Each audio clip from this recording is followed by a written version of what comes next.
In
a world where the marks think they know better than the wrestlers and the bookers, the Fantasy Booking Institute exists to pretty much do exactly that.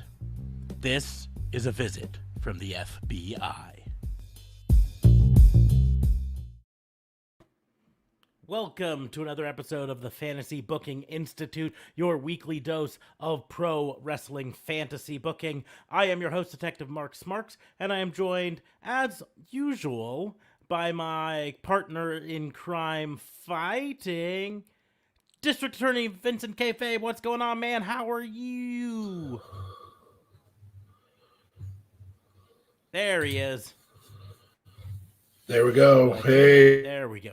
Hey, there I am. What's going on, man? Connection. I'm here now, so that's a plus. Yeah, that's a plus. Microsoft keeps giving me. Yeah, Microsoft's giving me a bunch of notifications. Yay, Microsoft! Anyway, hi. I'm hi. here. I did watch NXT. Finally. Well, I watched the first. I fell asleep during the ladder match, which probably doesn't say much for the ladder match. It's not the best ladder match I've ever seen, but everything before that was absolute fire. Absolute fire. So that was pretty cool. So let's see. For us, just to recap, since you weren't here for the review, worst match of the night for us was the Martinez versus Xia Li match. See, I thought it was better than the ladder match myself. Ladder match was kind of a close second for us, but there were some things about the ladder match that we kind of liked. That the thing is, so since you weren't here, let's just kind of rapid fire go through what you would have done for that. I know this is off subject for the Fantasy Booking Institute. I didn't watch after the ladder match, but I assume it was exceptional. The what was after the ladder match? Yeah, the ladder match, then the championship. I don't remember what was that the only one left? You'd seen the women's championship match? Okay. No, I didn't see the women's championship. Okay, so you had women's championship, men's championship. Okay. Just to jump ahead, currently no JLB. He might jump in at some point. If he does, you'll see him. If not, we'll make fun of him. So we'll do that whether he shows up or not. Well, yeah, we probably still will do that. Yeah, but worst match of the night. You already have the ladder match. Most Yeah, predictable moment. I enjoyed the Xia Li match. So See, most I didn't. predictable moment. Probably during watching. Now again, I don't. I'm missing two. And I didn't watch result or read results or anything because I wanted to make sure that I had authentic reactions. So, but I'm assuming Karrion Kross defended. So if he did, that's probably pretty predictable. I would actually say of what I've seen, the 6-man tag I thought was the most predictable in terms of who won. But in action, I would say Bronson Reed doing the dive through the ropes was pretty predictable once you were watching and you're like, okay, well, the natural sequence here is that Bronson Reed's going to go through because there's 5 dudes out there to catch him. So for me, that was the most predictable. I also thought that Xia Li's handler being some type of dominant force was pretty predictable once she stood up. So my most predictable was Chekhov's ladder in the ladders match when they set up the ladder on the outside, and then did a bunch of other stuff. I was like, yep, that's going to be the finish of the match. They're going to climb up on a ladder in the middle of the ring and throw someone out onto that ladder. And sure enough, that's how Cameron Grimes. That's exactly happened. Overhype of the week. Now, keep in mind, you've missed, you don't have a couple matches to truly do, but you got at least past the overhype of the week that I chose. So, okay, overhype. Oh, well, you would have chosen Bronson Reed because you're not a big Bronson Reed fan. I did choose Bronson Reed. But and the growling is getting. I don't know why we have to develop this guy when he wasn't that for so very, very long. And so I'm not that's kind of that's where the overhype lands for me. I would say the ladder match itself was an overhype. In fact, the overhype of the night for that particular night was the gold ladder that weighed so much, and then Cameron Grimes goes out and it's just a normal ladder that's been painted gold. And see, we did actually like that moment when really was like, I want the gold ladder.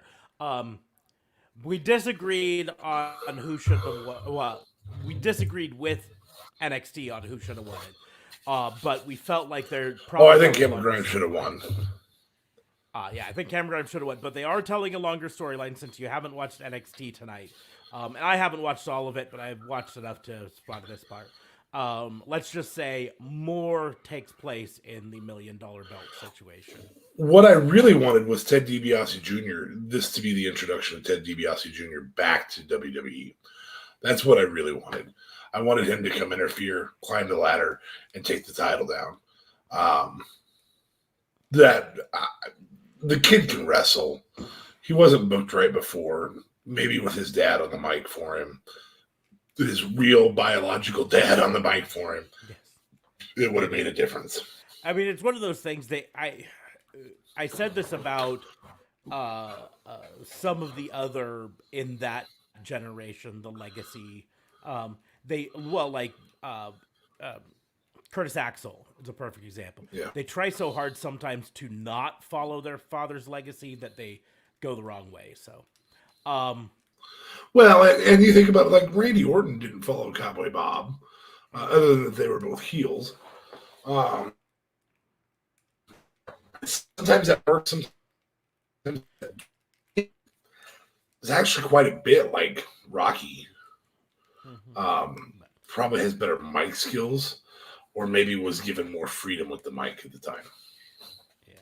So, you probably don't have enough to say worst performance of the week, but of the 3 that you saw so far, worst performance? Ooh. Santos Escobar. I don't usually say that, but I really expected him to not be chicken shit heel. I think chicken shit heel is not the right role for him. I think heel's the right role for him. I just don't think chicken shit heel is the right role. So, what else? It was an underperformance. Yeah. Worst move of the night. Worst move of the night. I can already tell you what my worst move of the night, and it was Bronson Reed's stupid dive through the ropes. Fucking. I thought it was predictable. I didn't think. Worst of the night is Ija May, or her name is, doing the choke that devastates. That was probably my worst move of the night. Are they introducing a character, or are they introducing a voice, or I don't really know what's going on there. I like Xia Li a lot. So. Yeah, that's the problem is I liked Xia Li before this whole character, and this whole character, I think. But her mentor should not be more powerful than her. Otherwise, the mentor should just be the person. And then worst moment of the night. For me, it was the girl from the ring performing a choke slam off the side of the... yeah. So I'm in agreement with you there. The what? The girl from the ring, a.k.a. mentor. Yeah. The girl from the ring. I don't know. She's got to make money somehow. Cameron Grimes not winning. Okay. Rapid fire through because we got to get to the fantasy. I'm not sold on the character. I'm not sold on the character of LA Knight. I think he is a wrestler. I just don't. I'm not there yet on the character. So my assessment of LA Knight is LA Knight is what happens when you tell a young white guy they can be anything they want to be, and they say, "I want to be The Rock." I want to be rich. Okay. No, just The Rock. He wants to be The Rock. You look at his whole persona is effectively circa 1999-2000 The Rock, right? He even refers to himself in third person. A lot. His early posing had a lot of back to the hard cam. A lot of back to the hard cam. So, in his posing, so we're going best moment, breakout star of the week.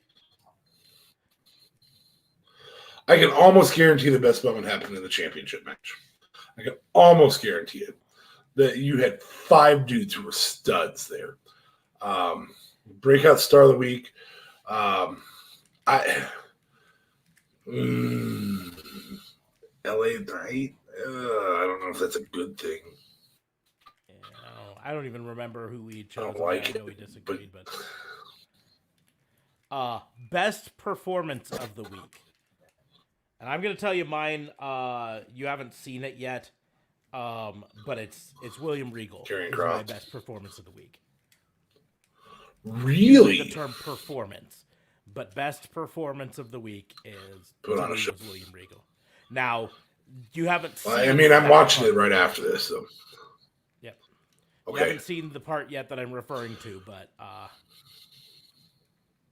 yeah. So, but I'll agree. Underhype of the week. Oh, Mercedes Martinez.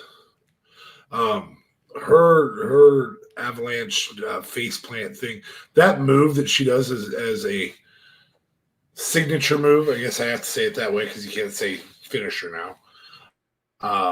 Where it's kind of like F5, but way the frick cooler. That's where I was like, yeah.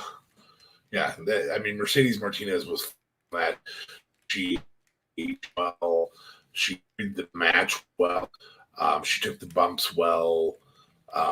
That's why I was so impressed with that match. So I'm astonished that you guys didn't like it that much. For me, the biggest problems with that match is it was too short. so short that JLB put it. I don't know if he put it as his worst match of the night, but he probably did because he missed almost all of it. He went to take a bathroom break, and by the time he was back, it was done. Right? That match was 7 minutes long. He takes a long poop. That must have That's been a a long long poop, yes, but it was only 7 minutes long, and those people both deserved longer. So, we're gonna go ahead and move on to oh my god moment. And I'm going to tell you, it goes back to my same most Probably the predictable ladder moment. match. It was the Chekhov's ladder moment. Because when Cameron Grimes got thrown off the top of one ladder, that's the way you do it. He was like, and through a ladder, through the floor. Yeah, JLB couldn't actually argue with that because he literally texted us, "Oh my god," when that happened. So, and then for me, I'm gonna tell you right now, best move of the night and best match of the week both happened in the main event. So I'm not gonna tell you what they are. I want you to, when you get to the main event, watch it and decide there. So. Yeah, well, and like I said, I have the signature move for Mercedes Martinez right now is my move. So I get pissed off every time I watch MSK and I don't get the press. The shove where they push or press or whatever. Yeah, shooting star shove press. Yeah, that thing. I genuinely get pissed off when I don't see that. I'm like, why didn't they do that? Yeah. I will tell you that, like I said, I had best match of the night was the main event. However, that doesn't mean it was a perfect match. There were issues with it. You'll see. JLB had a major issue with it that didn't bug me as much because I saw the storyline reasons. Was it an elimination match? No, it was just a full fatal 5-way. So single fall wins. Winner take all. And they didn't take that opportunity to title off across, put it back across later. Yeah, no, they didn't. But I feel like, well, and I guess I don't know the results, but I assume you don't take it off of Karrion Kross yet. Yeah, I'm gonna spoil it. Karrion Kross wins, but the problem JLB had with it is they did the whole storyline. Karrion Kross got knocked out, suplexed onto the announce table, and then was out of the match for a long time. And that was his most predictable moment because he said as soon as he saw that happen, he knew that Karrion Kross was just going to come back at the end to win. Homeboy doesn't get knocked out, so that I think that weakens him. I don't like that. I don't think it weakens him, but because here's the deal: the storyline they were telling the entire time was Karrion Kross is taking on these 4 other guys, and he doesn't have to get pinned to lose this match. And so then he's out on the outside, and now suddenly they could tell this storyline inside the ring. Oh my goodness, any one of these people could win it, without having to pin Karrion Kross. They just have to pin, and there are a lot. It's like nuts for about 5 minutes there, where there's a lot of false finishes and big moves happening in the ring. So, anyways, but they should have taken that up. Okay, I couldn't hear what you just said because you broke up there for a second. You should have taken the opportunity to put Undisputed Era back together and have Adam Cole lay down. Yeah. Well, they are cool. Not to spoil tonight's events, but I'm pretty sure they are not even thinking of putting Undisputed Era back together. Okay. That's, I think, farthest from their minds now. So, anyways, we will go ahead and get into what people actually showed up to this to watch. When you clicked on this to hear, is our Fantasy Booking Institute. The rules of this are always very simple, right? We're going to take turns challenging the other to fantasy book something in the world of professional wrestling. We don't discuss them in advance, so our answers are made up on the spot, and we think that's more challenging and or funnier. Make up your mind that way. I do like to remind everyone before we get into it, though, that Raw and Order is part of the Tatnus Co. podcast network, so head on over to tatnusco.com and check on the other network shows there, and then, come back here and listen to the next stuff. So But we are going to go ahead with the fantasy booking. I'll give DA Fabe a chance to choose to go first or second. I'm terrified of going first. I want you to get retaliation. Well, you were breaking up there, so I'm telling you to go. Okay. I said you go first because I'm terrified of retaliation. I understand that. I'm going to go ahead and go first because I think mine's kind of topical and fun. So, okay. Wrestling fans know this weekend is Hell in a Cell, right? What? And every time Hell in a Cell comes around, we challenge each other to book some sort of variation on Hell in a Cell. And we may have talked and done something like this before. In fact, I know a couple weeks ago I did what you think the Hell in a Cell matches should be. But I'm going to do a twist on this. I want you to book... You don't have to book the whole card, but the main card for a AEW versus NXT version of Hell in a Cell.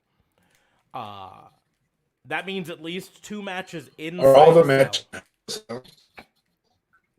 Yeah, you don't have to go into like total storylines and all that stuff. You don't have to do like 12 matches. I'm really just looking for the main matches, main event, co-main, couple lead-up matches.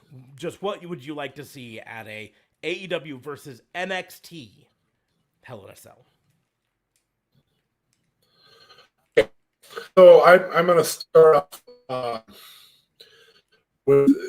I feel like this should be a champion versus champion event, and there's a lot left with the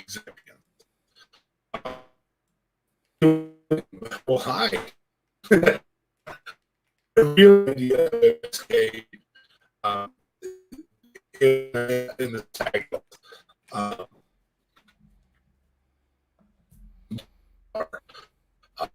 I probably have titles to FTR. To me, that just makes more sense. So I'm probably going with that. I'm gonna strip the yuck. I'm gonna strip the North American title off of Bronson Reed. And there's a guy who has a title in a little while that I feel like would be really, really entertaining in a title match, title versus title for the North American title versus the TNT title. So I'm going to have Adam Cole get a North American title run. Be the first time North American title champion. Now it gets a little tougher because current AEW TNT champion is still Darby Allin, correct? No, Miro. No, he lost it to Miro. Mm-hmm. And I don't know if I see Adam Cole versus Miro. I kind of want to see Adam Cole versus Cody. That's where I was going with that. So I speak. Cody. I don't need somebody has that one is. I feel like Cody can do a lot with this. Cole can do a lot with the style. There would be, rather than climbing to the top, there would be like jungle grab from the top type stuff. I just feel like that's the best overall move. I think the build for so I've done tag battles, obviously, that do the championship. I think that's going to stay exactly the way it is. I think that'd be foolish to change. Women's tag, I'm going to make an assumption for AEW that is not true yet, but I'm going to assume that they're going to start some women's tag titles, and I'm going to assume that they pick up the Iconics. Just that way we can have every single title represented. So by doing so, that puts That puts the NXT Women's Tag Champion, which is that Coda now? Nope. The current NXT Tag Champs are Women's Tag is Women's Tag. They took it off of Ember and Shotzi. Yeah, took it off of Ember and Shotzi, but now give me 1 second. Indy Hartwell, yeah, the way Indy Hartwell and Candice LeRae. Okay, yeah, I like that. I think that's one of the most irritating promo sets ever in the history of all time, ever.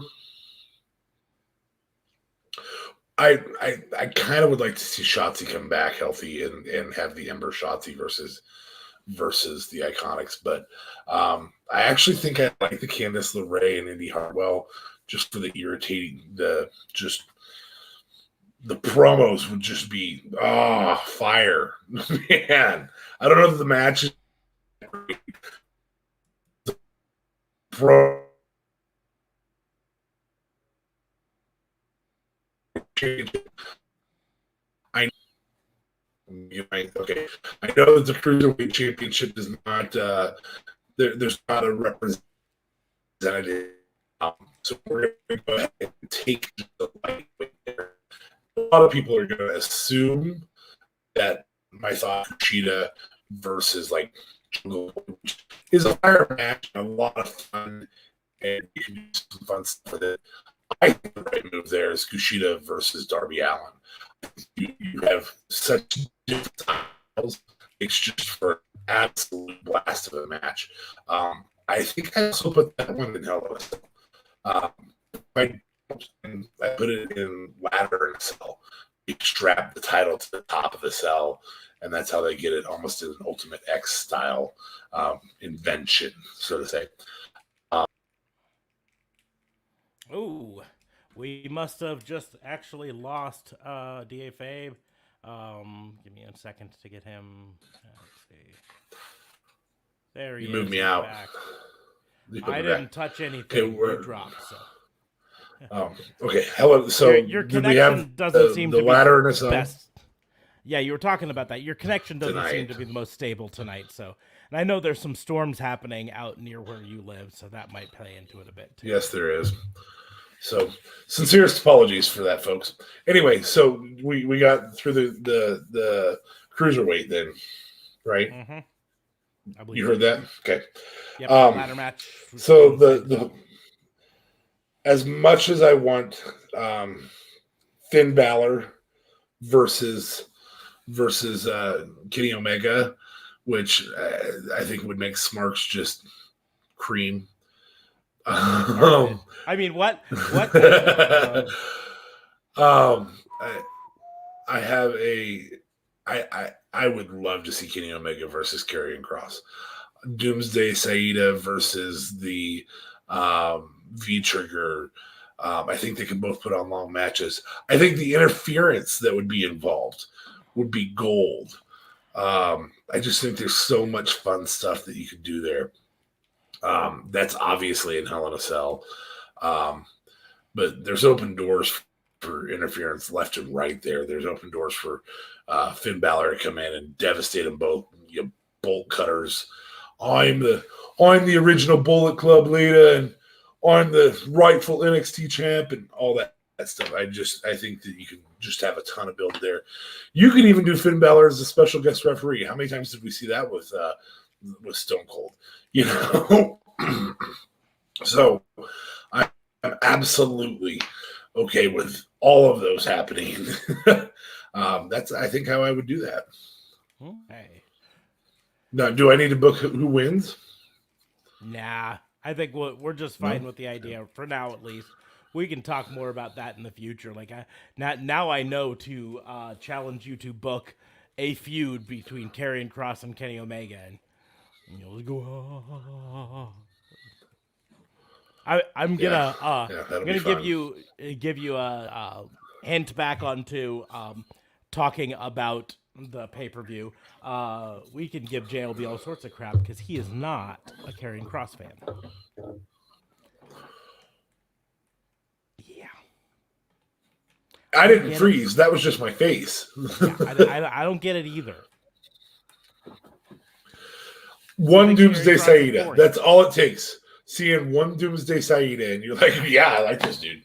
He's awesome. Yep, he says he's got the look and he's got the mic skills, but he doesn't deliver in the ring. And I'm like, okay, I'm gonna fire you. Must be a Canadian thing though. So did he watch the Tommaso Ciampa match? He did, and apparently was not impressed. So. Oh, that's another piece to that. That was a good promo, good moment. Seeing Ciampa and Thatcher promo out there. Yeah, that was a lot of fun. That was a good one. So anyway, so we will go ahead and move on instead now to your challenge to me. Oh, do you? I with one person short, did you want to do your own challenge or no? You know what? I can maybe circle back to it depending on how long your challenge takes. Circle back. Whether or not I'm angry and need a refresher. All right. You ready for this? No, but I'm gonna do it anyways. I sent a text message today about a certain thing I saw on Twitter. I don't know if it actually happened on Raw or not, but I can tell you that it's happening in real life. I need you to book Piper Niven's run in WWE. And unfortunately, you are saddled with the current circumstance that her mentor is Ava Marie. So I kind of suspicioned this when you sent that text. And yes, that actually happened on Raw last night. We had Ava Marie come out for her match where she was supposed to face Naomi. And instead of Ava Marie in the ring, you had this.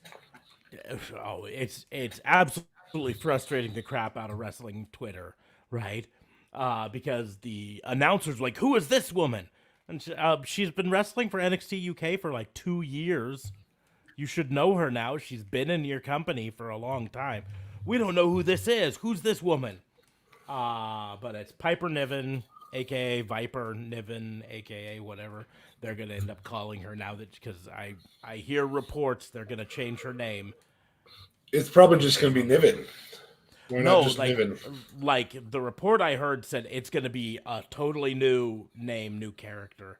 And now let's see, what was it on? I think it was Dirt Sheet Radio tweeted it based on.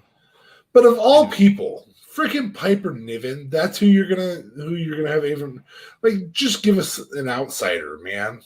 She's really good. Like Piper Niven's really good. Yeah, I think that's the reason they chose her for this is because she's good enough to not make Ava Marie look bad. Because if you think that's why, yes, if the okay, Fightful is reporting that WWE is planning on calling her Doudrop, spelled Doudrop, Doudrop, all is one word. I don't know. So, but I think that's the thing is to bring in someone who's good to be the muscle for Ava Marie, who's not good.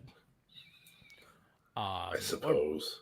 Or maybe, I mean, someone on this particular podcast thinks she's going to be the breath of fresh air that WWE needs. I don't think I said that exactly. No, but I'm putting words in your mouth, so might as well make them. It's not the only thing you're putting in my. Never mind. I mean, what? So, book Piper Niven's run with Ava Marie. So, to a title, to any title, whatever title you choose. So, I mean, in the end, I think it's obvious, and so this is going to be the obvious part of booking. This is what they're doing.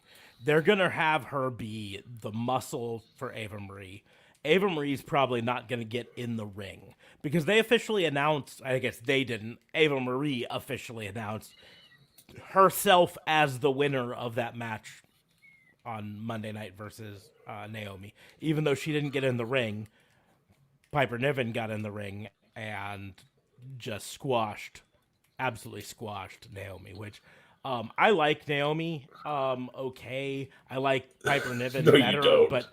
but this is one place that I'm gonna say Naomi did deserve better than that. They could have had her come in and squash some of the lower cards first, but I guess other side of the coin is their Raw women's roster is getting pretty Thin. pretty thin, especially because you've got Mandy Rose and Dana Brooke in their own little program, going up against the current tag champions, who is Naomi and Tamina, who are technically SmackDown champions. But aside from Naomi and those, Lacey Evans is out for at least another 9 months or so. Well, probably not 9 anymore, 6 months or so at best. Anyways, Probably a year because she'll want some time down with the baby. Depending on how much time she wants afterwards. I mean, the difference between her and someone like Becky Lynch in this situation, and this isn't trying to downgrade anyone on this, but is Becky Lynch is a first-time mother, and Lacey Evans already has a kid. Yeah. And you bounce back faster after your first kid, after your second kid, I should say, to clarify. I also think it has something to do with the travel schedule. I mean, what will the travel schedule be for that by that point? Probably will play into it a bit there. But I could see Lacey Evans bouncing back faster than someone like Becky Lynch did. I think she knows her time is ticking for the title as well, for a title run. Mm-hmm. But there's another side of it that just, I think, comes down to because Lacey Evans has already been through this once, she knows not just her body will bounce back, but emotionally she'll bounce back. And there's something different about your first baby than your second baby. And it's not that you're not connected to them or anything like that, your second baby. It's just everything's a little easier. Everything's a little bit less important. And, there's the old joke that your first baby, you keep a binder of every little thing they've ever done. And then your second baby, you write down just their biggest milestones. And your third baby, you start the baby book and with birth information, and then you fill out their third birthday, and then, Yeah. They got a year older. and I can tell, from personal experience, I'm the youngest of 3 kids, right? If we go through family photo albums and videos, right? And of course, I'm old enough. We didn't have VHS videos. It was 8mm. But my parents took a shoebox of 8mm videos in one time to get digitized and put on DVDs. And they filled up 2 DVDs. And the first DVD was entirely my oldest brother from birth till he was about 2 years old or so, right? And then the second DVD was about 60 to 70% my middle brother from birth, as well as my oldest brother, until they were older. And then it was just that last third of that second DVD was, here's Detective Smarks, and by the way, now he's 1, now he's 2, now he goes off to kindergarten.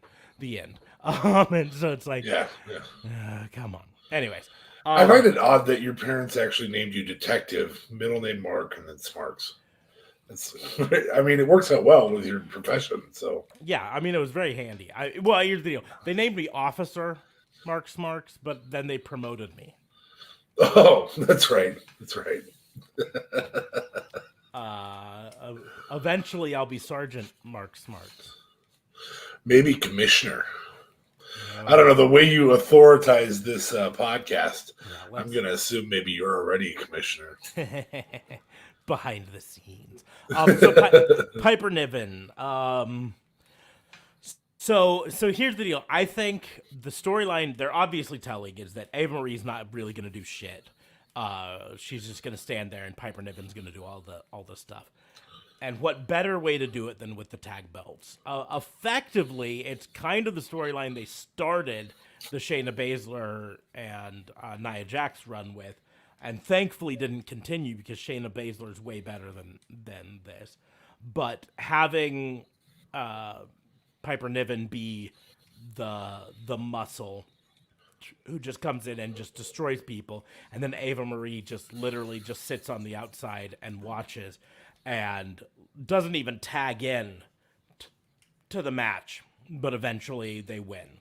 So that's the way I think I would go with it. Is first just a series of squash matches where Piper Niven just destroys little people.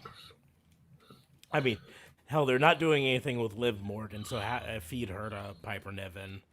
I selfishly kind of hope Liv Morgan gets let go.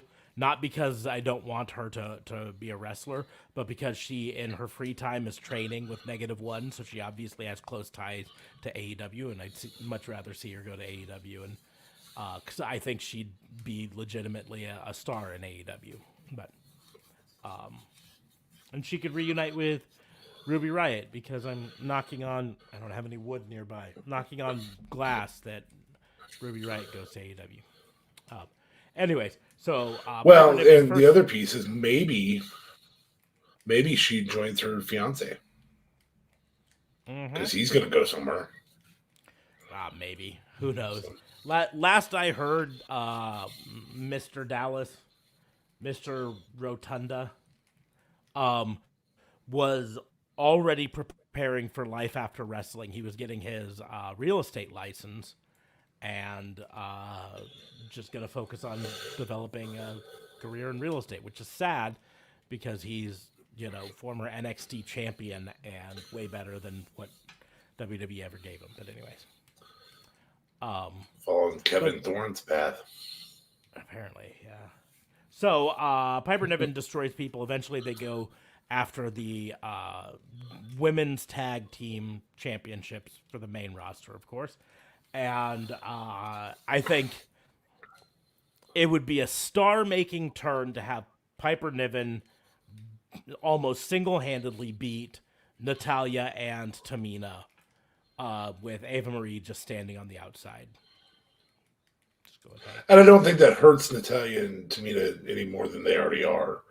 Yeah, they've already been kind of destroyed. And if you're really worried about hurting them, you can have Ava Marie do some heelish tactics on the outside to take Tamina out. You know what I mean? Like Tamina's waiting on the side, trying to get Natalya to tag, and Ava Marie just comes and pulls her off and smashes her head against the ring post and then goes back to her corner. And that's the only involvement of Ava Marie. And then Piper Niven destroys Natalya inside the ring because she doesn't have a partner anymore.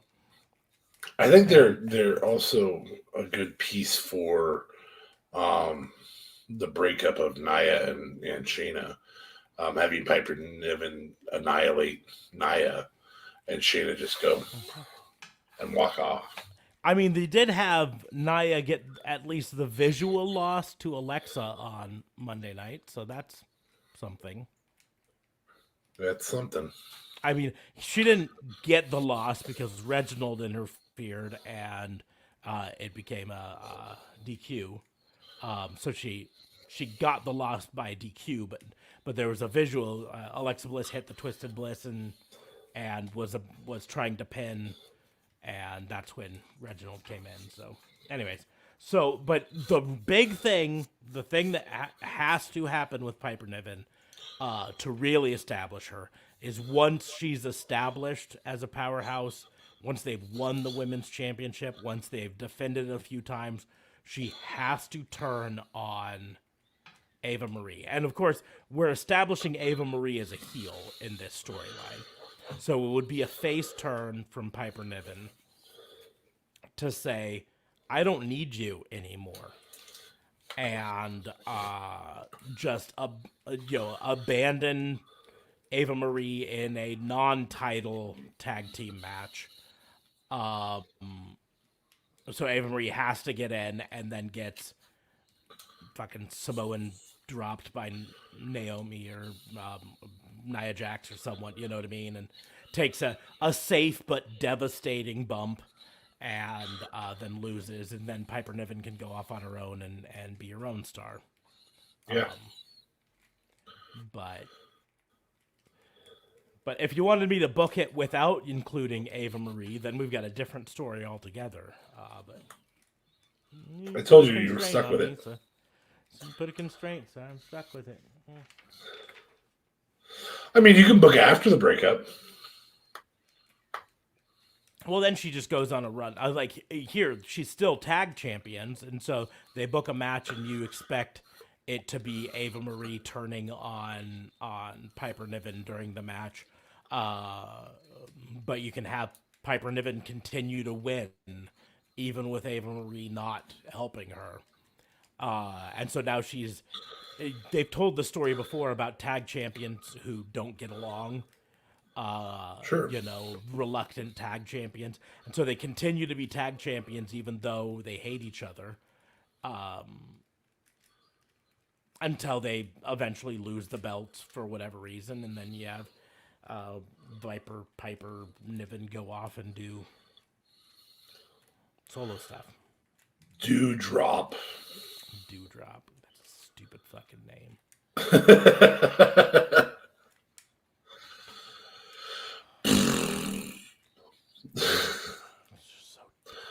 Now, I will say, this is a thing that frustrates me when you've got a wrestler as talented as Piper Niven, is WWE falling into the same old tropes that they always have of large girl equals powerhouse.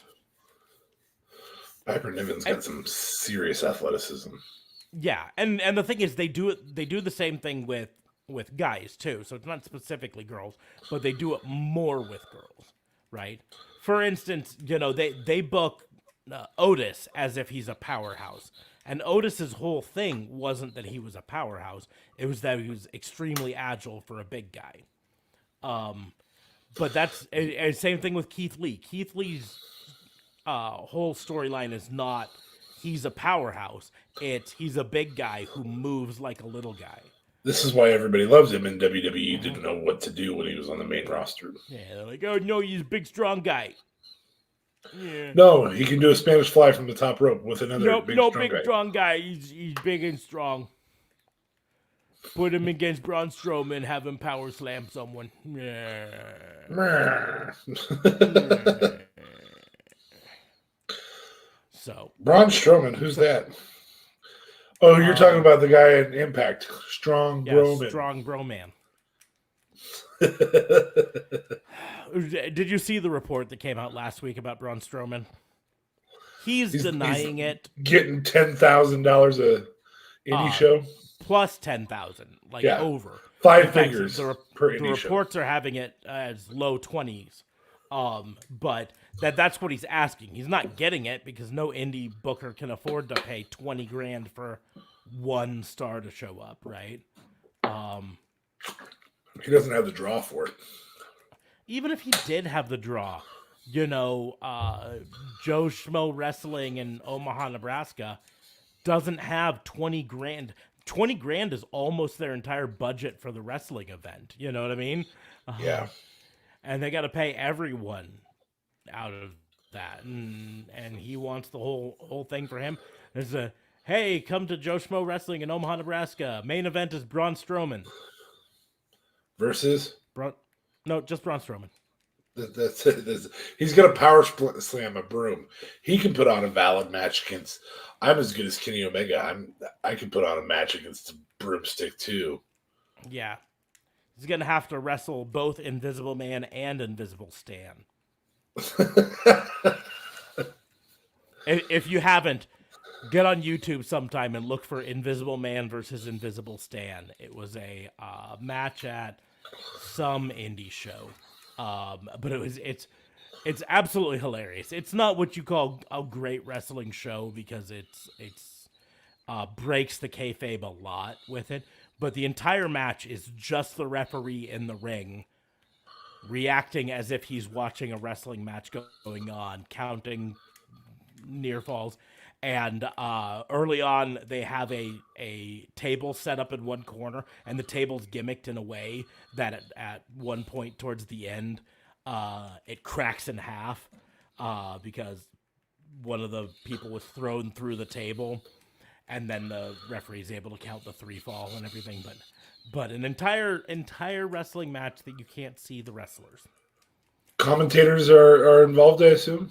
Yeah, it's pretty hilarious. So, I mean, it's not Kenny Omega nearly losing to an 8-year-old girl, but it's something.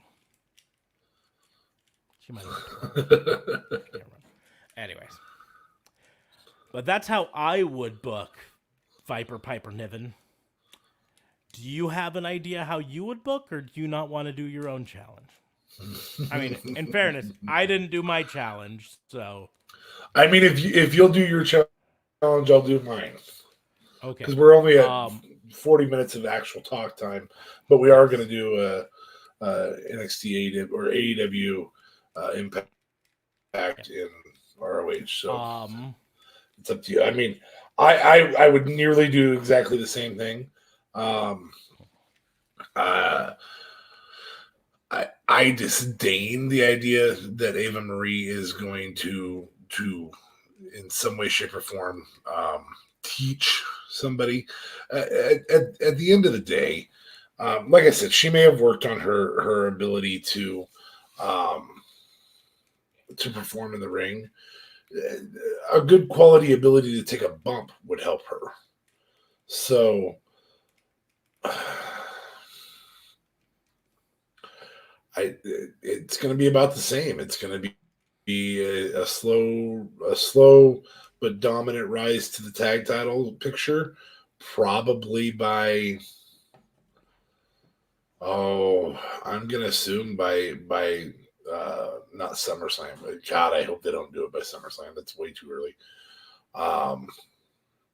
But well, I guess we can get rid of the Ava Marie part pretty quickly then. But no, probably by Survivor Series. I think the appropriate place to have them turn is in the women's Royal Rumble. I think that's a really good spot for Piper to throw Ava Marie out, or Ava Marie to attempt to throw Piper out and not be able to. And you can throw a little. You can show a little bit of Piper's agility in that. You can even have those two be in the final 4 with, obviously Ava Marie conning her way into a 30 spot or a 29 spot. Because she managed to con her way back into a contract, so we all know she's a pretty good con. And then I think I think the turn happens before WrestleMania next year. With Piper, I think the way the turn happens is Ava says, "Tag me in, tag me in, tag me in." She has some type of feud with somebody, and she wants to be the one who gets the pin. So that's what I expect to happen. But yeah, I think you booked exactly how it. The only way it can happen with this particular setup. God, please don't make Ava Marie the face. Please don't try and push that. I hope they're smart enough to know Ava Marie will never be the face. Ever. Never, ever? Never, ever, ever? Ever. Okay. I wanted to comment. Say, I wouldn't. Not without Ava Marie. You always could comment. I would have to go to a different page, which I have up, but I'm not going to go over there. So for me to do my own challenge, booking NXT versus AEW in Hell in a Cell. So of course we're gonna have 2 Hell in a Cell matches, right? You can the have main one, more. yeah, but I'm saying 2. I'm only gonna book 5 matches, right? There's gonna be Okay. more on the actual card sort of thing, but I'm just gonna hit the 5 big ones, right? Okay.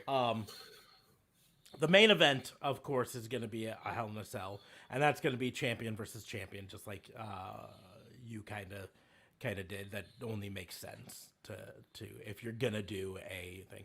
Yeah, the NXT champion, Karrion Kross versus the AEW champion Kenny Omega currently. That's a You bomb wouldn't match. you wouldn't have a title change or anything. I wouldn't. No. I just think it's too good a match, and I don't know that it has a lot of history. Here, I'll look that up while you're doing it. Yeah, you can look it up. It doesn't, as far as I know. Karrion Kross spent most of his time in Impact and stuff like that, while Kenny Omega would have been in New Japan prior. So, for the other in a cell match, I am going to do a women's match, and we're going to go ahead and do women's champion because after Britt Baker's unsanctioned match, I want to see her in a Hell in a Cell. So, Britt Baker, but I don't think, I really don't think Raquel Gonzalez is the right woman to face off against Britt Baker in a cell. Even though I think she's a great champion, I think she's proven herself very well right now. I think if you're going to do Hell in a Cell, AEW versus NXT, you need someone else inside that cell with Britt Baker. Can you hear me? Okay. I forgot to book that. So that's my bad. Go on. For me, and it's gonna sound silly to some people because they haven't seen her outside NXT, but Candice LeRae in that sort of a match could be phenomenal, and she's just not given her chance in NXT to do it. If you go back and look at her indie work, Candice LeRae inside of a cell, I want to see it. I feel like the NXT Women's title is moving towards Dakota Kai turning on Big Mommy Cool. Yeah, I feel like that story is being told exactly the same as HBK and Diesel. Mm-hmm. It is. I think it's headed right to it. The problem is I don't have a good way to book Candice LeRae getting the title. So I'm gonna book that as not a title versus title match for some reason, because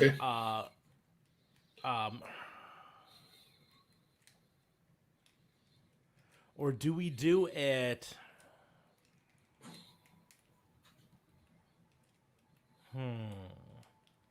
I was gonna say, do we do it tag titles, because Candice LeRae and Indy Hartwell are current tag champions. And AEW doesn't have a tag title yet for the women. Like you say, there's a good chance they add one eventually, although reports have it they're going to add a trios championship first, which... Because women not important in all wrestling. Yeah. And I mean, in fairness, they might just feel like they don't have a big enough women's roster right now, or that their women's roster is depleted because of the travel bans going on, which is not entirely untrue. So it's not like there aren't quality women available, though. No, it's not like there aren't, but it's one of those, if they have plans on re-signing Bea Priestley soon, because the only reason they reportedly cut her was because she couldn't make it to America. If they have plans on re-signing her, if they have plans on signing... Shanna actually did get let go recently. That's what I'm saying. Resign her. Possibly because of travel, so maybe they plan on re-signing her. If they have plans on signing a big name like Tessa Blanchard, Ruby Riott, Chelsea Green, if they have plans on signing a bunch of these women's wrestlers, then they might not want to immediately throw them into a tag match. You know what I mean? Yeah. But I think Britt Baker has Rebel as her, not muscle, because that's not really the word. Her cohort, I guess, is the word. So you have Britt Baker and Rebel versus Indy Hartwell and Candice LeRae. That's still title versus title. It's still a title versus title. Yeah, it's just not. And you could easily do, we take your titles or you take my title. Mm-hmm. So, I think here's an NXT wrestler that may not technically be an NXT wrestler right now, but he hasn't been moved off the roster page yet. And that's Roderick Strong. I'm just trying to decide who I want to see face Roderick Strong out of AEW. And I think Trent. Roderick Strong versus Trent could be a fun match. Not in a cell or anything, just a straight up match. But so you've got best friends, you got Roddy out there. You can even tell the storyline that Roddy's on his own because he no longer has, his cohorts behind him. But Trent is a good guy, so Orange Cassidy and Chucky T they're not going to interfere. I think that would be a killer match. I think we could have a fatal 4-way with Finn Balor, Kushida. I'm just thinking what would be the most bonkers fatal 4-way to have go on. Finn Balor, Kushida,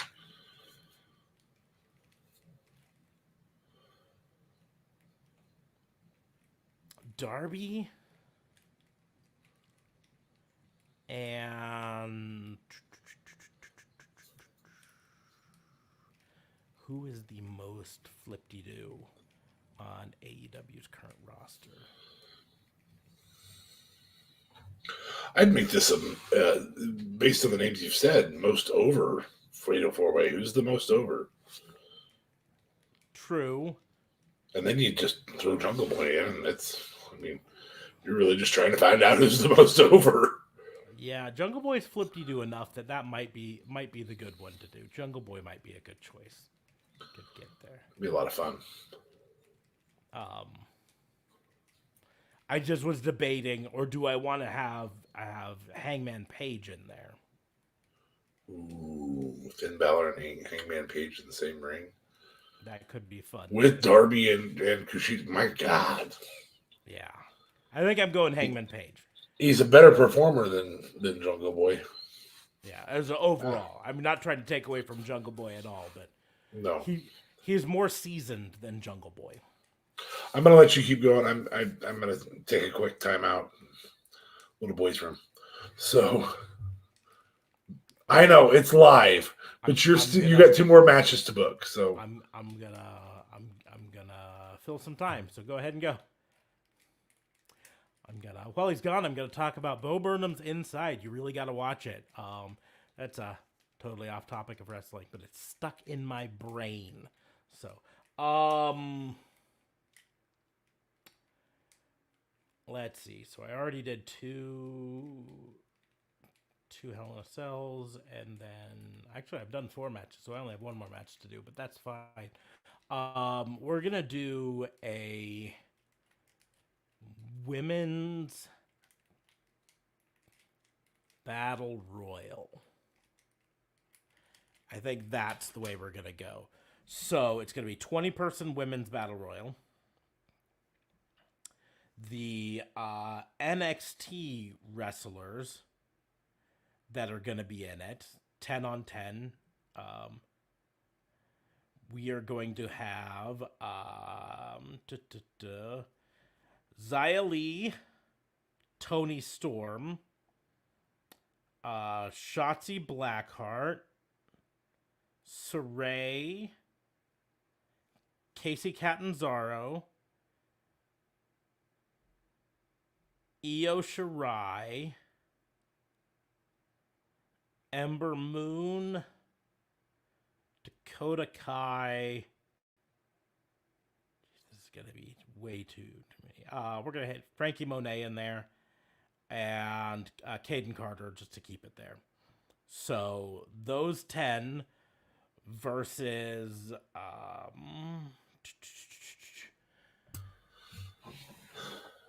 you didn't hear what I was doing. So I actually did the math. Bo Burnham. I talked to Bo Burnham a bit, and then I went to. So I did the math. I'd actually already booked 4 matches: 2 Hell in a Cells, so men's and women's Hell in a Cell. Okay.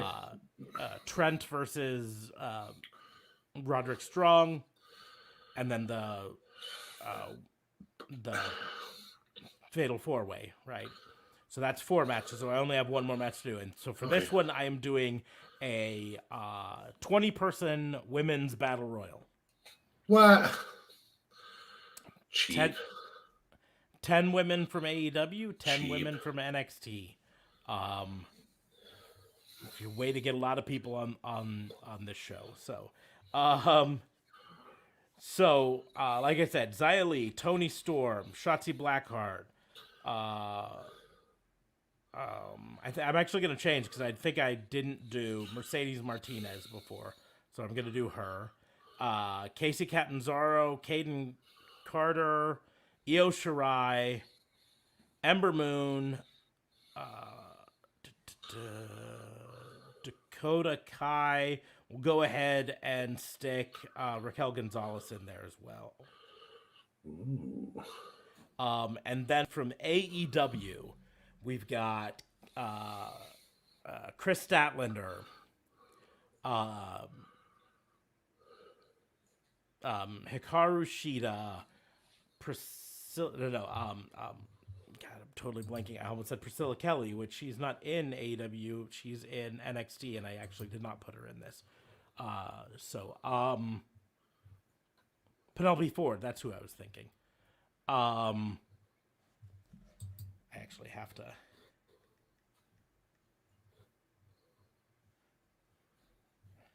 Pull up their whole roster because I think I'm forgetting some women, so I want to. So I said Chris Statlander, Hikaru Shida, Penelope Ford.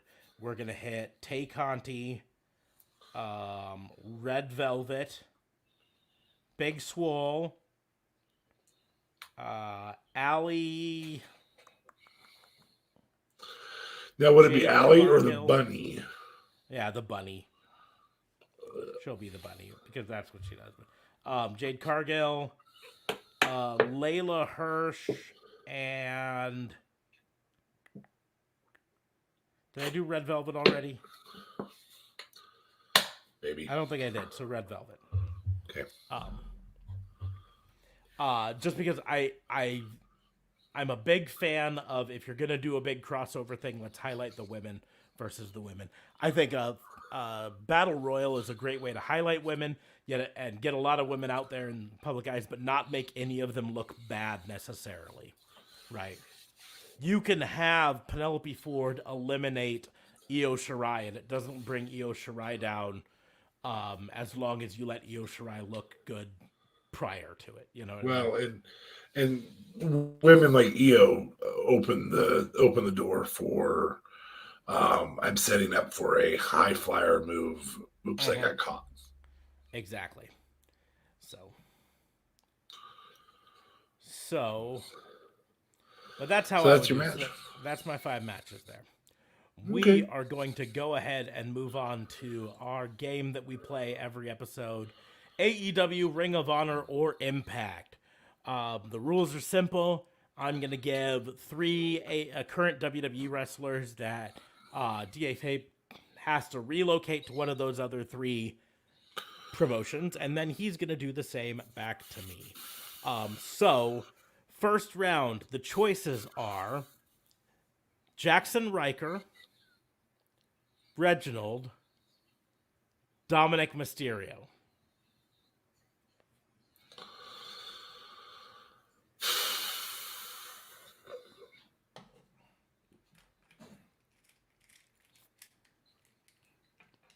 Now, I'll point out this isn't payback for your challenge earlier.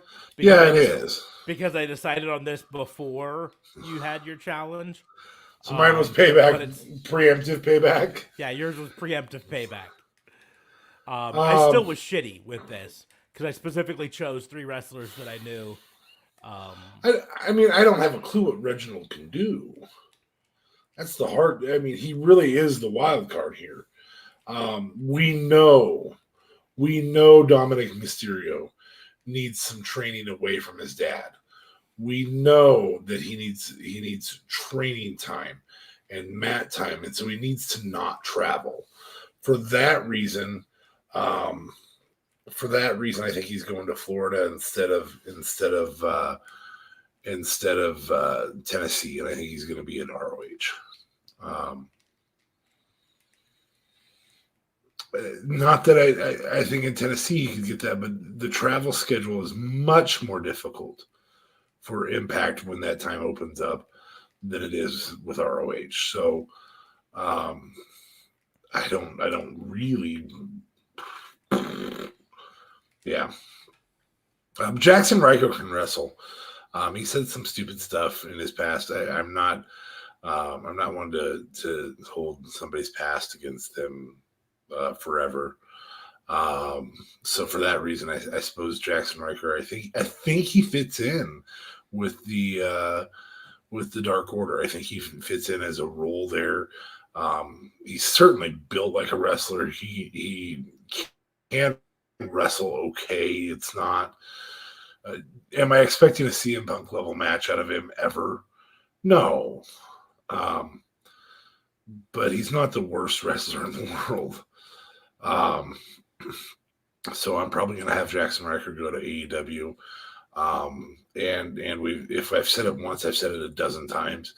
Impact right now just does not have a whole lot of great promo skills. When Sami Callihan is amongst your best promoters, that's not great. I love Sammy's promotions, promos, but I also hate them because it's just like, I'm a pissed off guy who wants to be pissed off is how it comes across. So yeah, I guess I'm going with Reginald, but I don't know that he talks well. I just have to assume that if you can dance, you can talk. Maybe, I don't know. Reginald really is your curveball here, significantly. Could you hear me that time? You're cutting out. Okay. Yeah. Okay. So Reginald's the curveball, and I suppose he's going to Impact. I don't know what the hell you're going to do with him because we don't know anything about him other than that he can dance. I mean, it's. Is it wrong to say I'd rather, if it was me and I had to pick, and I'm the CEO of any one of those organizations, in a heartbeat, I would choose Dominic Mysterio over Reginald just because I know what I'm getting. Like if I had to choose one of the two, I'd choose Dominic Mysterio. I just think for Dominic's sake, his best location is in ROH. They build champions in ROH. They build entertainers in ROH. And then somebody else reaps the benefit of it. And they've done it over and over and over again. I don't know what Reginald is. I think maybe he's got mic skills. He wrestled in a match on SmackDown against somebody a few months ago. It was a intergender match. And he looked pretty decent in it. I mean, most of it was him avoiding Yeah, I mean, we haven't seen his in-ring skills. We've seen his bump skills, and his bump skills are fine. I don't know that tells us much, though. Nope, sure don't.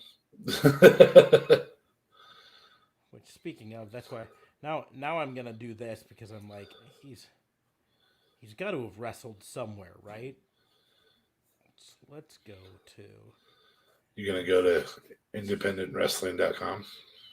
No, he doesn't even have his own Wikipedia page. Okay, so let's try cage match.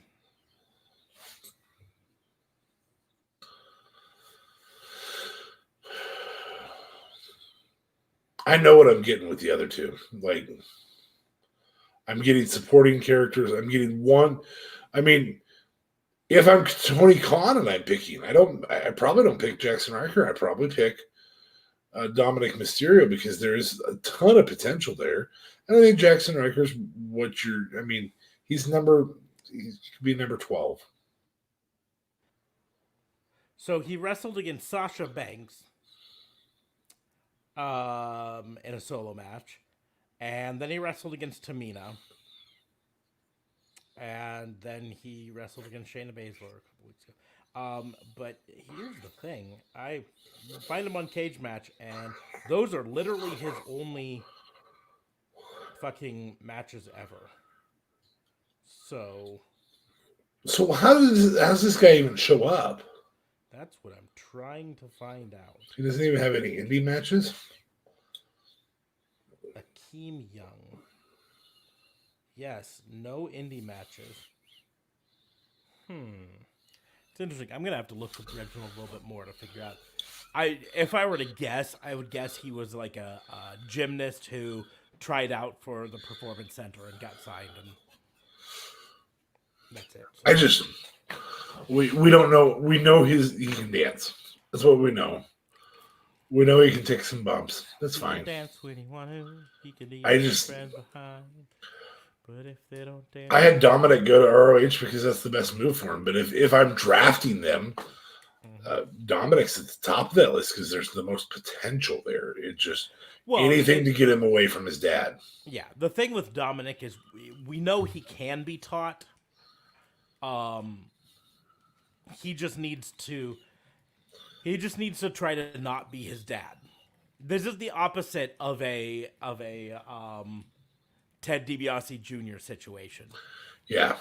This is someone who would be better off separating from his dad. Yep. But I really think the "You're Not My Real Dad" storyline would be gold. I really do. Yeah, they're not gonna do that though. I know. Wah, wah. So who do you got for me? I'm trying to look for a way to be as savage as Reginald, but I don't know that there is. He was the linchpin of that for me, to be perfectly honest. As soon as I saw Reginald, I'm like, oh yeah, who else is shitty like Reginald? So, I guess if we're just being assholes tonight, I was super nice, except for that. Yeah. Okay. So, Ava Marie, I'm going to go ahead and latch onto this Reginald thing that you got going on here. And now I just have to find somebody else that I know you disdain as much as one of those two. Ava Marie, Reginald, and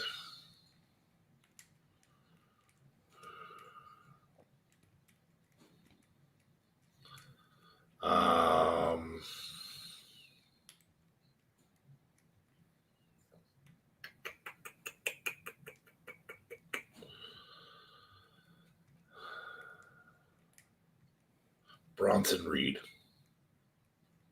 Okay. So number one, your dick. No. As much as I dislike Bronson Reed, the thing with Bronson Reed is I dislike him because he can wrestle. I don't see a huge upside to him one way or another. Right? Reginald, I don't see an upside to at all. And Ava Marie, I don't see any upside. So Ava Marie is going to go to Ring of Honor, where she's going to get absolutely destroyed by the actual wrestlers at in the women's division of Ring of Honor, right? Okay. And also, I don't have to see her all the time. Those two Ever. things, yeah, line up there. I think Reginald will go to Impact. I think in the X division with his flip-de-doos, he might have a chance of excelling, maybe. Which puts Bronson Reed in AEW, where he'll languish around and get destroyed by Wardlow, and Do you I don't feel know. like Bronson Reed is just the new Funksaurus? Sort of. I really just I think like they've latched on to him because he's Samoan, but he's not one of the Anoa'i, so we're not playing favorites with the Anoa'i family here. He's Samoan, but he's from New Zealand, right? So Okay. a different Samoan, right? And he's a big guy. Look, we like big guys too. But the thing is, like, it's not that he can't wrestle. I just don't see what other people see in him, right? He's a mid card wrestler at best for me. But AEW has enough of a mid card that he can kind of go there and be fodder for the people moving up to the top of the card. Right? So you would feed him to somebody. You would. Mm-hmm. Yes. You would feed them more. Yes. They would be very full after that. But yeah. It wouldn't be Ryback. So you're saying you want Ryback in AEW? It'd be Wardlow. I would let Wardlow. I would let Luchasaurus beat him. Anyone I want Miro. Anyone I want to look powerful, I would have beat Bronson Reed. Yes. Oh, okay. That's fun. Ronson Bede. What's Ronson Bede doing in the Impact? Oh, wait, not Impact. Sorry. But, yeah, that's how I would do that. So, because we didn't actually do a recap of the show, what the hell? How do you do that to Moose and set up Kenny Omega versus Sami Callihan? So, I kind of knew they were going to do that when they announced on Impact the Thursday before that the match at Against All Odds, I think is what the name of it was. I'm totally blanking. Whatever it was, yeah. Whatever it was. The match that week was going to be one-on-one Moose versus Kenny Omega. And that it was going to be at Daily Center instead of where the rest of the matches were taking place. And some of it is, I think the Impact pay-per-view is pre-taped. I think. And so, since they didn't tape that match, they had to do that match live. But they also had announced, because Sami Callihan wanted to know that he wasn't going to be in that, but the winner would face Sami Callihan at the next pay-per-view. And that made Don Callis all angry. No, you can't. No, I don't like that. Yeah, and I saw the promos leading up to it. I just didn't understand why you'd have... Why Sami Callihan better not be the one who takes the title off of Kenny Omega? I sure hope not. I think they're gonna have some sort of. I don't think the storyline with Moose is done, right? Because they can still play a lot of. You didn't beat me one-on-one. You had to have your goons come in and give me BTE triggers and so on and so forth. You couldn't even lift me for the one-winged angel by yourself. And so I still think they have that coming on. I hope so. I think the Sami Callihan match will be just a bonkers match.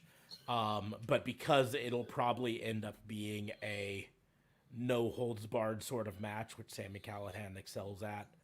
So does Kenny. and so does Kenny, right?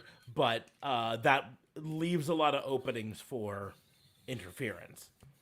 Good Brothers, Young Bucks, Brandon Cutler, coming in to help him. To Moose. and Moose trying to help Sami Callihan or trying to hurt Sami Callihan because fuck Sami Callihan. I don't know. I do think they're looking for the opportunity to put over as many people as they can in Impact. Yeah. But the thing is, it's come out that since then, Moose has signed a new deal with Impact. So I think the storyline will eventually be a rematch with Moose. Kenny Omega will take it off, will lose it to Moose in I would assume a stipulation match like a cell match or a cage match or a strap match or something like that. An Ultimate X match. And have Moose be the one who's able to just stand up or another. Yeah, just reach up and grab it. I win. We didn't think any tall people were ever going to do this match. We didn't make the things tall. That'd be fantastic. Kenny runs for the ropes. Moose just reaches up and I win. No, even better. I have the finish. I booked the finish. This might be a Russo challenge finish, but it's still I have booked it. Kenny Omega puts Moose up for the one-winged angel. Moose reaches up, grabs the title and wins. So Kenny Omega technically helps Moose win it. Helps Moose win, yeah. No, I think when Kenny loses, he needs to lose to somebody being dominant. This is why we've so many times said that he needs to have his title defenses in consequential nights when around the G1's the time to do it, because then he'll be defending the Japanese titles and the AAA titles both those nights. And then immediately, you could have G1 AAA or G1 night one. He can do lose, or he can defend his AAA title. Night two, he can have interference, lose the Japanese title. Late night 3, which is Saturday, and the final night of the G1, he's spent. You can even have interference. Defend the AEW title, and then on Impact on the 4th night on a separate pay-per-view, you can have him lose to Moose in dominant fashion in some way, shape, or form. So I just had an idea of a way they can have Kenny lose. All 4 in the same weekend? Well, specifically the Impact one. It's because here's the deal. In reality, the storyline for him losing is probably going to be tied to him losing his faction, right? Him losing his. So what you do is you book a unfair match. Moose versus Kenny Omega versus Carl Anderson versus Doc Gallows, right? So it's Kenny Omega stacking the odds in his favor. I'm gonna win because I've got my 2 goons on my side, right? But this is when Gallows and Anderson go into business for themselves, and Doc Gallows helps Carl Anderson win to become the new Impact World Champion. Ooh. Because they're both Impact guys. Because they're both Impact guys, which then can lead up to Moose winning it off Carl Anderson, keeping some suspense for an eventual rematch, Moose versus Kenny Omega, sort of a thing down the road. But without, both of them are now a little protected in it. Yeah, I at some point, I feel like right now the only person who's gotten over, number one, Kenny's gotten over, but Kenny's the best wrestler in the world and probably has been for 3 years and been a better backstage guy than we all gave him credit for, and his willingness to let other people shine. Mm-hmm. I don't think Kenny stopped being the best wrestler in the world from 2018 to 2021. I think he spent 4 years being the best wrestler in the world, and he's let other people shine in the meantime. That I said, I I think in a way all of the EVPs, Kenny Omega, Cody Rhodes, and the Young Bucks, all have been trying to walk this fine line of how can we be the best in the world in our particular genres and at the same point not be constantly accused of booking ourselves championships, right? yeah, And Cody went with the let's just make it obvious from day one that I'm not going to be booking myself the world title by doing the if I lose I never go after it again stipulation. The Young Bucks spent and Kenny both went the other way, spent a very long time not as champions, instead putting over the younger talent in ways that they could, or even just like Kenny Omega didn't wrestle a lot in 2019, really. no, no. um he spent most of his time just backstage. The Young Bucks wrestled a lot, but not in championship matches, in matches with younger talent to put them Or they'd over. lose to guys that it wouldn't hurt them Mm-hmm. to put over. Yeah, Then those so guys can lose to the other guys. yeah. The problem I see with Kenny right now is I don't know, with the exception of Moose, I don't know that we're going to see anybody else get really put over. Yeah. Sammy Callahan's a very good wrestler, Mm-hmm. especially in extreme stuff. Sammy Callahan is an extremely irritating personality, um, and and it comes across incredibly fake. It comes across as just this guy who wants to be, you know, grit. And I don't know how to fix that. I don't know that he'll get put over through this. I can't tell you. I don't feel like Rich Swann got put over. I don't feel like Chris Bay's getting put over. I don't feel like they're. I mean, those are your top four guys for the title picture in Impact, and I don't feel like anybody other than Moose has gotten put over by Kenny, and that's where my concern is. Yeah, so far the only other thing is their Impact Wrestling is very obviously really high on W Morrissey, aka Big Cass. Yeah, and Um that could move. That could move and in that way. and so they could be pushing towards him being the one to challenge for it and make a big thing. So that's a potential. But yeah, like I'm looking here. They haven't put a lot of heat behind Matt Cardona, so I don't see him as challenging for the No, title.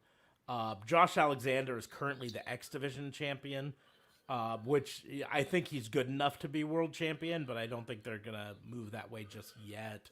side Um, note: if I was Matt Cardona and spending every in daily posting pictures of me and Chelsea Green on a beach, um, wrapped around each other, I don't know that I'd be all that concerned about winning the Impact title. yeah, my thing is he's out challenging Nick Gage, and I'm like, dude, have you seen what Nick Gage does to people? You want to keep Chelsea Green around? You better keep that pretty face around. That's all I'm saying, right? Um, because Nick Gage does not give a fuck. Um, and so, but yeah, like Eddie Edwards is in the main event picture, sort of. He's the Impact legend, for lack of a better term. But I don't see Kenny Omega putting him over. And like you said, Chris Bay. The problem is Chris Bay is good enough to be in the world title picture, and yet they've got him just in the X Division picture, which is sad. And so yeah, I mean, I don't see anyone else necessarily in that. So, it, but we'll it, find it, out. I think it's a longer haul to put over Impact enough to be a viable number three. Yeah, I But I also don't know. I think the door is very open for a viable number three North American promotion. yep. Um, I think the problem is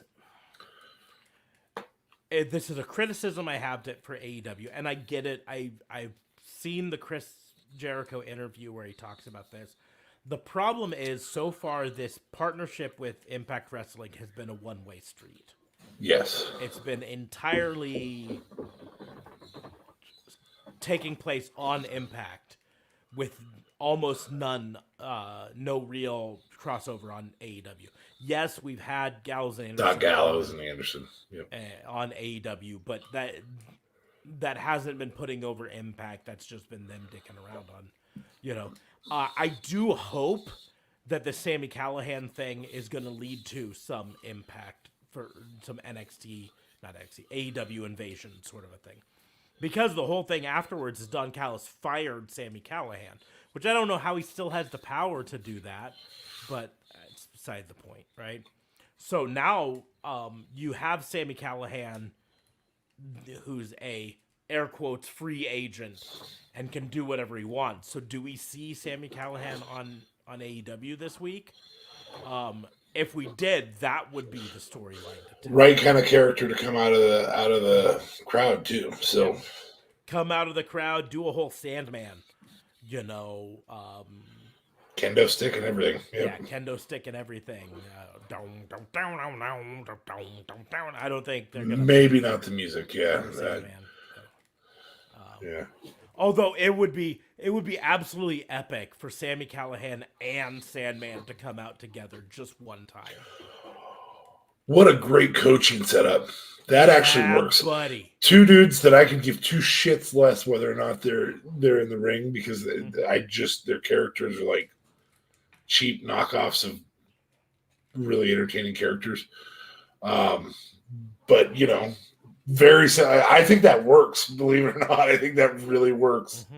And if anyone in current wrestling has the guts to try to license Inner Sandman, even just for a couple times, it's Tony Khan. WWE would never pay the money. Spend that kind of money. No. ECW famously didn't pay for any of their entrance themes.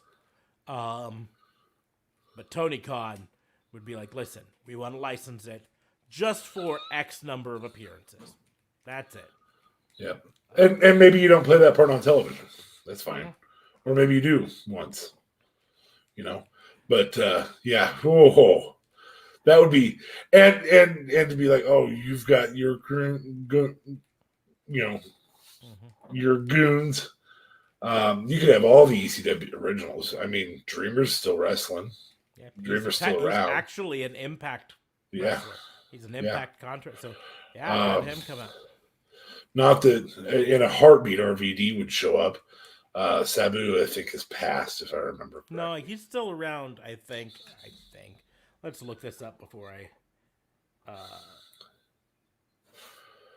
because I think he's still kicking.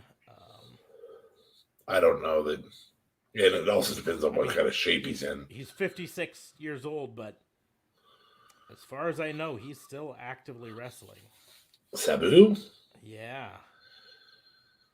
Mostly just on indies and stuff like that. But oh, I know who I was thinking of.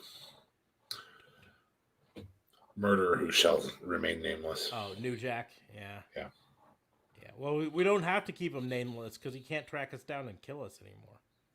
That's a good point. You could even have. Well, isn't Devon working for AEW? Devon, he's the color commentator or play-by-play. He's one of the two. No, AEW or Impact. I thought D'Lo. Devon is. I don't know where Devon. Was he working for WWE? Anyway, we know that Bubba is independent right now. So, but yeah, that would actually be something for AEW. Oh no, Devon's with WWE, so you couldn't get Devon, but you could get Spike and Bubba to come in. Yeah, that would be something. I would give money for WWE to do, or not WWE, AEW to do. Put together a extreme wrestling night where they bring in every ECW alum that they can to honor them in AEW. And they coach them. You guys are going to be coaches. Bubba would be perfect to, or I'm sorry, Bully, because he's not in WWE and they trademarked his name, dicks. Dicks. Bully would be perfect to have walk in. Sting and Darby are talking, and Bully comes in and goes, "Hey, I understand this kind of match better than you do. Let me talk to the kid." Yeah. and Sting be like, "Yeah, it makes sense." Yeah. Tommy Dreamer mentoring someone against Darby. Who could he be mentoring? Tommy Dreamer coming in and looking at Arn and being like, "I'll coach this one." Yeah. Step aside, man. I'll do that. That'd be a lot of fun. Maybe that should be our fantasy challenge. I mean, Taz is already there too. Yeah. You could have Taz turn on AEW for Sami Callihan that night because his friends are there. It wouldn't be bad. Maybe that will be. I'm gonna bookmark that to be a challenge for next week. So maybe next week will be the first time that we have something we discuss in advance a bit, and that's gonna be book an ECW honor night in AEW. That's not a bad idea. We could talk and just open book it. You don't have to individually book it. We just open book. Mm-hmm. That'd be a lot of fun. So you heard it here first, folks. Next week is our first official booking challenge.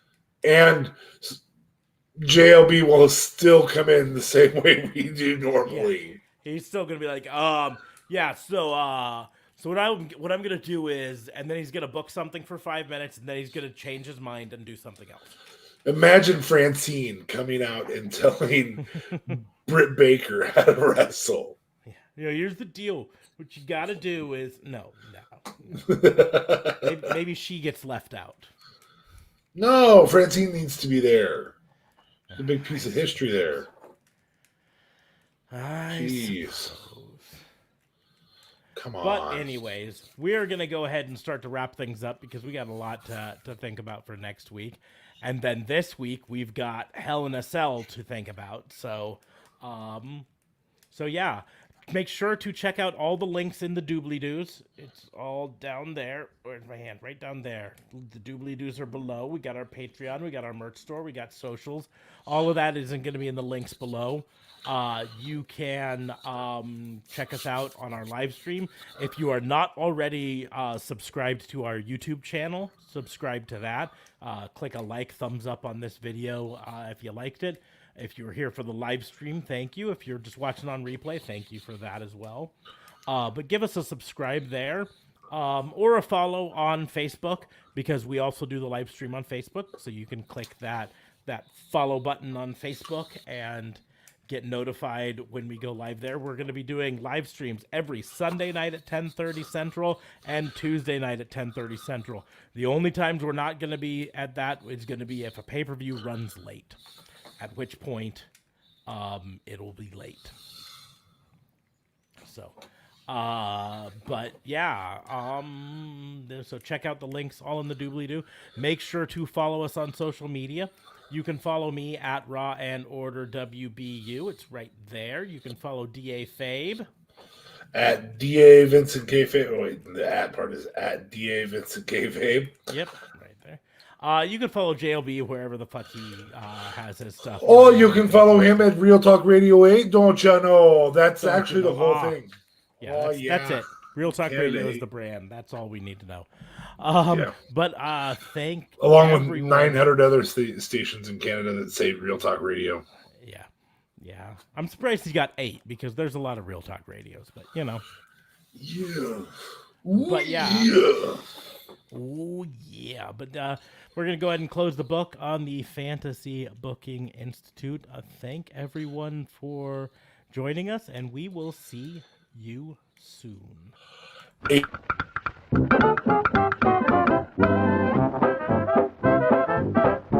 No, for real. Ava Marie with Francine.